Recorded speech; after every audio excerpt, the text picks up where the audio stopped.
Hello everyone, welcome to my YouTube channel. I hope आप सब अच्छे होंगे। अभी सुबह के बजे हैं 7:30 और मैंने कल की वीडियो में दिखाया था 6:30 का टाइम, और उस टाइम मौसम कितना अच्छा था। अच्छा अभी भी है बट काफ़ी फ़र्क आ जाता है। इस टाइम फुल रोशनी आ चुकी है पूरे तरीके से, और 6:30 साढ़े 6 पौने 7 के बीच में हल्का हल्का सा सूरज उगने लगता है। तो वो देखना मुझे बहुत पसंद है, पर कभी कभी ऐसे हो जाता है लेट उठने में। और इस दिन सुबह जब मैं उठी तब हस्बैंड जा चुके थे, और वो सुबह बनाना शेक पी के गए थे, तो उन्होंने मुझे उठाया भी नहीं। और उठते के साथ मेरा चाय के बिना दिन स्टार्ट नहीं होता। तो मुँह हाथ धो के मैं आ गई थी अपने लिए चाय बनाने। सिर्फ खुद के लिए चाय बनाई, मेरा काम नहीं चलता है चाय के बिना, एडिक्टेड टू इट। लेकिन हस्बैंड का ये है कि ठीक है, अगर उन्हें मिल जाए तो पी लेते हैं, नहीं इतनी कोई ज़रूरी भी नहीं है। और दिन उनका मन होता है कि उन्हें कुछ हैवी सा खा के जाना है, जैसे कि बनाना शेक उनके लिए हैवी ही है, तो उस दिन वो मुझे नहीं उठाते हैं। बाकी 7:15 बजे वो निकले थे और 7:30 बजे मैं उठी गई थी। तो उसके बाद से मैंने अपनी चाय बना ली, और चाय पीने के बाद मैं सीधे से किचन में आ गई थी, क्योंकि मुझे निपटाना था लंच बनाने का काम। और इस टाइम पे मेरा बेटा सो रहा था। मैं 7:30 उठी थी, तो वो मेरे ठीक 2 घंटे बाद 9:30 बजे उठा था। और जो मेरा सुबह का काम होता है वो मैं 2 लोड्स में करती हूँ, एक तो क्लीनिंग का काम प्लस एक कुकिंग का काम।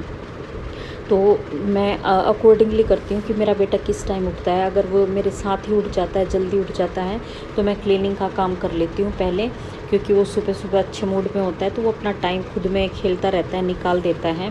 और कुकिंग करने के टाइम पे उसे फिर मैं अपने साथ रख लेती हूँ, ताकि उसे जैसे जैसे दिन निकलता है ना, वो थोड़ा सा क्रैंकी होने लगता है, कि फिर ये होता है कि नहाने से पहले मेरे पास आना होता है उसको, तो फिर मैं अपने साथ बिठा लेती हूँ।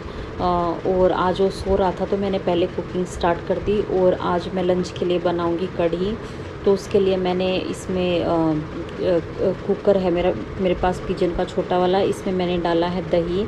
एक पैकेट, ये 450 या 470 ग्राम्स का पैक आता है एक, और उसमें डाला मैंने 1.5 चम्मच बेसन, मिर्ची पाउडर, नमक, हल्दी और धनिया पाउडर। इस सब को मैंने मिक्स करके और इसमें पानी डाल दिया इसकी कंसिस्टेंसी सेट करने के लिए, और इसे अच्छे से विस्क कर लिया। क्योंकि जब हम इन चीज़ों को मिक्स करते हैं ना, तो बेसन के थोड़े से लम्प्स बन जाते हैं, तो उससे बचाने के लिए अच्छे से विस्क करना ज़रूरी है। और अब यहाँ पे मैंने डाला है थोड़ा सा आमचूर पाउडर, क्योंकि दही उतनी खट्टी होती नहीं, और हम कढ़ी थोड़ी सी खट्टी साइड पे ही खाना पसंद करते हैं। तो मैंने ये आमचूर पाउडर डाल लिया, ताकि थोड़ी सी खटास बढ़ जाए दही की। और इधर मैंने कढ़ाई चढ़ा ली है तड़के के लिए। तो वैसे तो अगर कुकर में जिस कुकर में मैंने उसे विस्क किया था ना, उसी में अगर मैं प्याज काट के डाल दूँ, ऊपर से तड़का लगा दूँ, कढ़ी को अच्छे से खंगाल दूँ, तो भी ये बन जाएगी। कुछ लोग ऐसे भी बनाते हैं, बट मैं अलग से तड़का लगा के बनाती हूँ, जैसे दाल को अलग से तड़का लगा के बनाते हैं ना, उस टाइप से। तो इधर जब तक ये मस्टर्ड ऑयल गर्म होता है, तब तक मैं अनियंस कट कर लूँगी।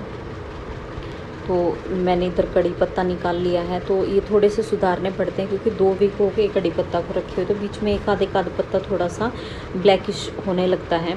तो इन्हें मैंने अच्छे से वॉश करके रख लिया, प्लस अनियंस को भी पील करके वॉश कर लिया है। अब मैं इन्हें कर लूँगी चॉप। और मैं जो ये चॉपिंग वगैरह होती है ना तड़के की, ये सारी तैयारियाँ मैं कढ़ाई चढ़ाने के बाद ही करती हूँ। और जैसे कढ़ी के लिए जो ये घोल बनाना था दही का और बेसन का, ये मैंने पहले बना लिया। तो मैं ऐसे ही करती हूँ, जो सब्ज़ी का मेन इंग्रेडिएंट होता है वो मैं पहले से प्रेप कर लेती हूँ, और बाकी तड़का वड़का मैं साथ साथ तैयार करती रहती हूँ, ताकि जो हीटिंग का प्रोसेस है वो हो, हमें स्टोव के पास ज़्यादा ना खड़ा रहना पड़े और टाइम वेस्ट ना हो। तो जैसे ही मेरे अनियंस चॉप हुए, मैंने इसमें तड़का लगा दिया राई, कड़ी पत्ता और जीरा का। जैसे ये थोड़े से भुन जाएंगे, उसके बाद मैंने डाल दिए हैं इसमें अनियंस, और साथ में डाल दिए है ये जिंजर गार्लिक पेस्ट। इन्हें अच्छे से मिक्स करके और फिर मैं स्टोव पे छोड़ दूँगी। और इधर मैं चॉप कर लूँगी पालक। आप अगर प्लेन कढ़ी बनानी है तो प्लेन कढ़ी भी बनाई जा सकती है। जैसे मैंने वो घोल तैयार किया था, वो डायरेक्ट इसमें डाला प्याज भुनने के बाद और कढ़ी तैयार। और आप चाहें तो इसमें बहुत सारी सब्जियां भी ऐड कर सकते हैं। तो मेरा इस बार बहुत सारी सब्जियों वाली कढ़ी बनाने का था, तो मैंने इसके लिए पालक और मेथी इस कंटेनर में डाल के वॉश कर ली है बास्केट में।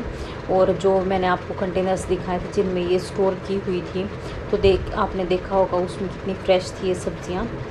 5 दिन हो चुके थे इन सब्जियों को रखे हुए। और ये मैंने वॉश करके इसमें डाल दी हैं चॉप करके कढ़ाई में। और इन्हें थोड़ा सा चला लूँगी मैं, ताकि भुन के थोड़े से कम पत्ते रह जाएं, ताकि जो मैंने घोल बनाया वो इसमें अच्छे से आ सकें। और ये थोड़ा सा भुनने के बाद से ही मैं इसमें ये दही वाला घोल डाल दूँगी और इन्हें अच्छे से मिक्स कर दूँगी। और इसमें मैंने डाल दिया हल्दी पाउडर, क्योंकि मैंने जब ये घोल बनाया था उस टाइम में इसमें डालना भूल गई थी। और शायद मैंने वॉइस ओवर में बोल भी दिया कि हल्दी, क्योंकि मैं साथ में डाल देती हूँ, बट अब मैंने भूल गई तो मैंने अब बाद में डाला है। प्लस इसमें देखिए ये मटर हैं, ये भी मैंने पहले से पील करके रख रखे थे और ये भी फ्रिज में रखे हुए थे। इन्हें मैं इसमें बास्केट में निकाल के वॉश कर लूँगी और वॉश करके इसमें डाल लूँगी। और ऊपर से मैं इसमें धनिया पत्ता भी काटने वाली हूँ, तो ये साथ में ही पक जाएंगी सारी चीज़ें। और धनिया पत्ता भी मैंने अच्छे से सुधार के स्टोर किया हुआ है। और जब तक कढ़ी अच्छे से खंगालने ना लगे तब तक हमें इसे चलाते रहना है। बहुत टेस्ट में फ़र्क आता है जब अगर हम इसे चलाते रहते हैं उस टेस्ट में, या फिर हम तड़का लगा के छोड़ देते हैं, उसमें बहुत फ़र्क आता है। वरना अगर हम इसे नहीं चलाएंगे तो ये कढ़ी थोड़ी सी फटी फटी हो जाती है। तो देखिए इधर मैंने ये धनिया पत्ता भी निकाल लिए हैं और इन्हें मैं अच्छे से वॉश करके चॉप करके इस कढ़ी में डाल दूँगी। और कढ़ी में अच्छा सा उबाल आ गया है, तो ये उबाल आने के बाद हम इसे चलाना छोड़ सकते हैं। लेकिन अभी पकना इसका बाकी है, बेसन और दही पकने में टाइम लेते हैं। तो मैं इसमें धनिया पत्ती डाल के और फिर इसे ढक के छोड़ दूँगी। मैंने 10 मिनट के लिए इसे सिम फ्लेम पे पकाया था। और इधर जब तक ये कढ़ी बनती है तब तक देखिए मेरे जो ये स्लैब है, किचन स्लैब, इस पे कितना सारा वो इकट्ठा हो जाता है बर्तन वगैरह। तो मैं इन्हें साथ में ही अच्छे से सेट कर दूँगी। जो फ्रिज में रखने के आइटम हैं वो मैं फ्रिज में रख दूँगी, प्लस जो वॉश करने के हैं उन्हें वॉश कर दूँगी। और ये कढ़ी धीरे धीरे पकती रहेगी। और मैं ये स्लैब वगैरह साथ साथ क्लीन कर लेती हूँ। सारी कुकिंग का वेट नहीं करती, क्योंकि अब मैं आटा लगाऊंगी, कुछ और प्रेप्स करूँगी, तो तब तक के लिए यहाँ पे बहुत ज़्यादा क्लटर हो जाएगा और जगह भी थोड़ी सी फ्री चाहिए होती है। तो मैंने ये स्लैब क्लीन कर लिया और उसके बाद मैं ये सारे बर्तन वॉश कर दूँगी। ये सब बर्तन वॉश करने के बाद मैं ये जो सिंक एरिया है ना, इसे हमेशा ही क्लीन करती हूँ। एक तो इससे ये सिंक चमचमाता रहता है, देख के खुशी मिलती है। प्लस थोड़ा बहुत भी अगर हम बर्तन वॉश करके थोड़ा बहुत ऐसे छोड़ देते हैं बिना साफ़ किए, तो हल्के फुल्के बैक्टीरियाज तो इस पे होते ही रहते हैं। तो मैं उससे बचने के लिए हर बार जब भी मैं बर्तन साफ़ करती हूँ तब एक बार इस सिंक में हाथ ज़रूर मार देती हूँ।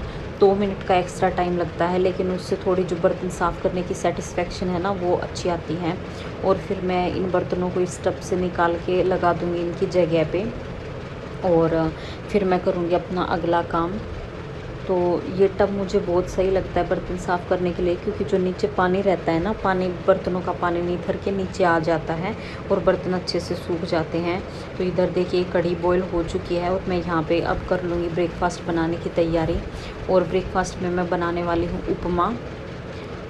तो मैंने इसके लिए सूजी रोस्ट होने के लिए रख दिया। वैसे तो जो तड़का लगता है ना उपमा का, उसके साथ भी सूजी रोस्ट हो जाती है, बट मैं थोड़ा सा पहले रोस्ट करके डालती हूँ, क्योंकि मुझे थोड़ा सा और पका पका टेस्ट ज़्यादा अच्छा लगता है।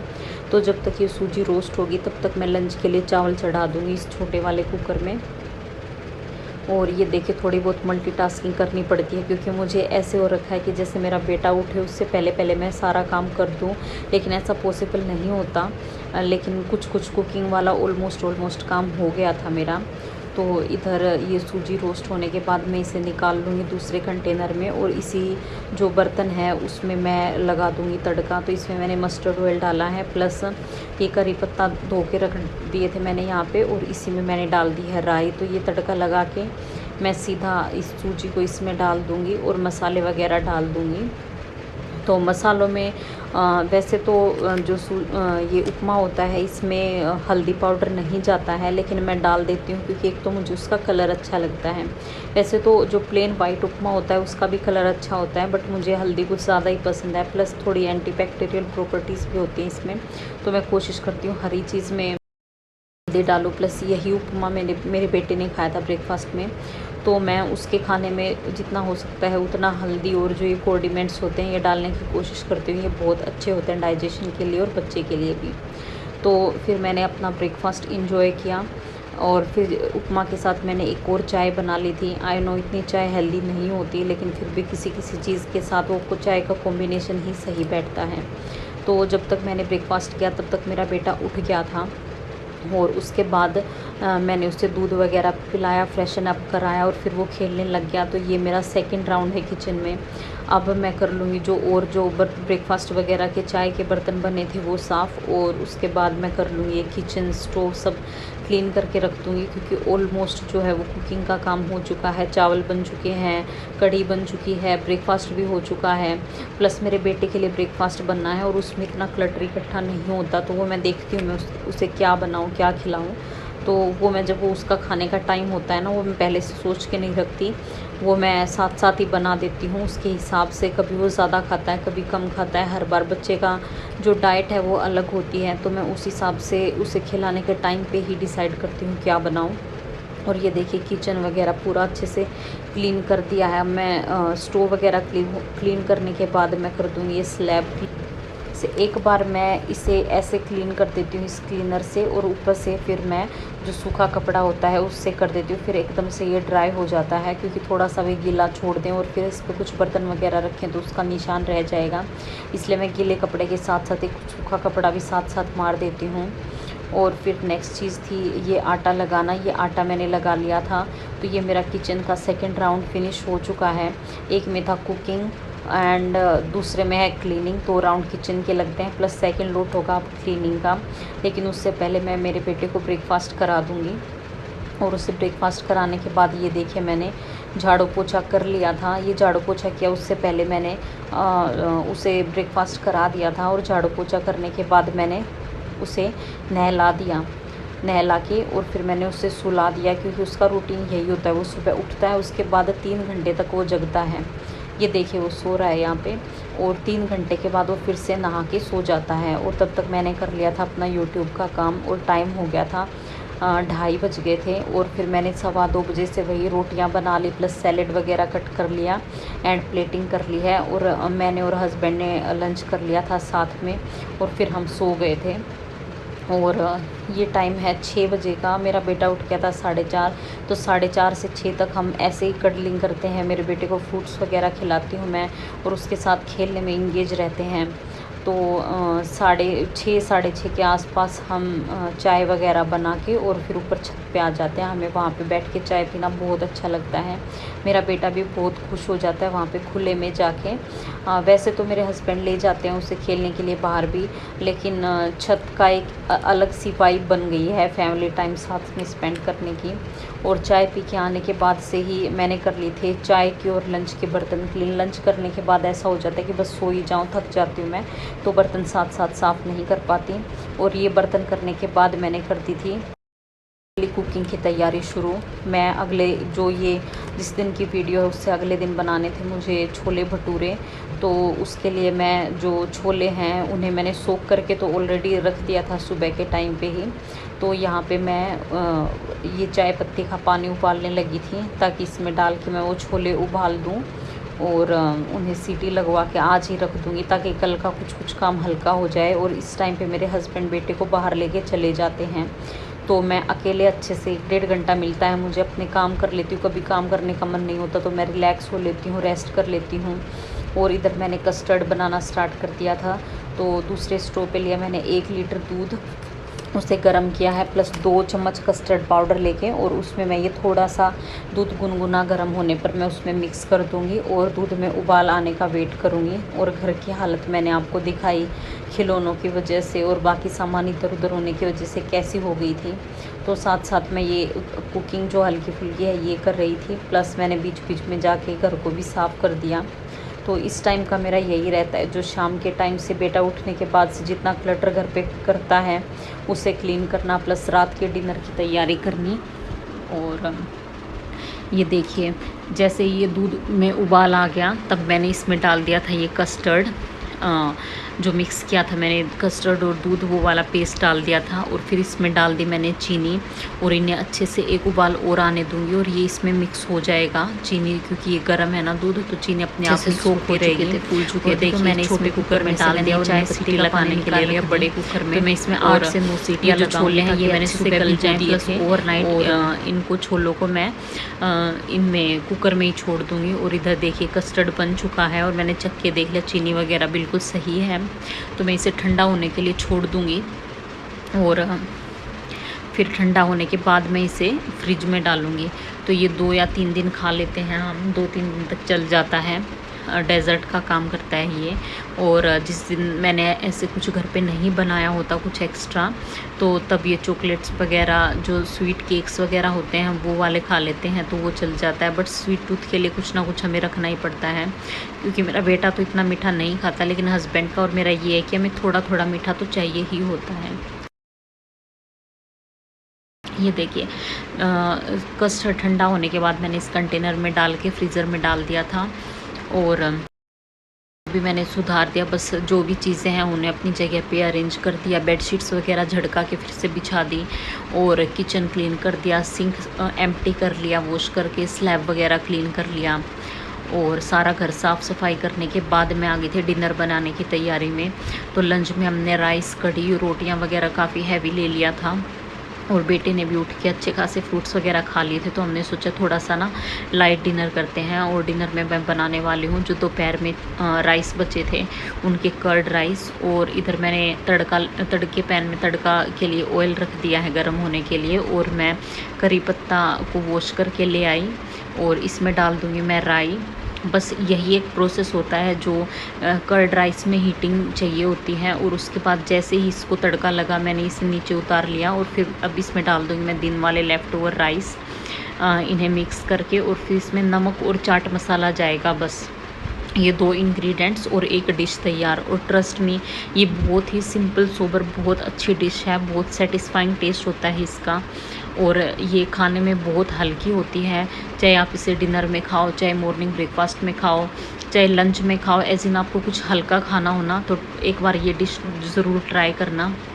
और ये राइस मिक्स करने के बाद मैं इसमें मिक्स कर दूंगी दही अच्छी खासी क्वांटिटी में, और ऊपर से नमक और चाट मसाला डाल के मिक्स कर दूंगी।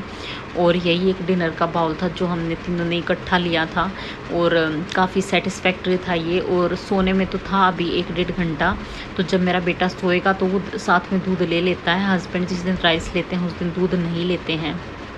तो ये देखिए ये तैयार हो गया हमारा डिनर। और ये साथ साथ मैं कर लूँ ये क्लटर इसको ठीक, जो स्लैब पे हो गया है उसे। और ये देखिए ये एक बड़ा सा बाउल है, शायद इसमें छोटा दिख रहा हो, अदरवाइज़ ये बहुत बड़ा बाउल है। और यही हम तीनों का डिनर था। और उसके बाद से मैंने अपने बेटे को सुला दिया, और सुला के आने के बाद ये देखिए कितने बर्तन हो गए थे शाम से लेके चाय वगैरह के बर्तन से लेके। और ये सारे मैंने क्लीन कर लिए। और जो पीछे मैंने तवा और जो चकला वगैरह रखा हुआ है ना, वो वहाँ पे मैं इसलिए रखती हूँ क्योंकि वो मैं हर मील के बाद वॉश करती हूँ। वॉश करने के बाद मैं उसे अलग जगह पे रख देती हूँ। तो जो पीछे का बैक स्प्लैश है वगैरह लगी हुई हैं वो सब भी मैं क्लीन करती हूँ। ये चकला और तवा भी मैं हर मील के बाद वॉश करती हूँ। अगर आप लोगों को मेरी वीडियो पसंद आई है तो प्लीज़ लाइक कीजिए और चैनल को सब्सक्राइब कीजिए। थैंक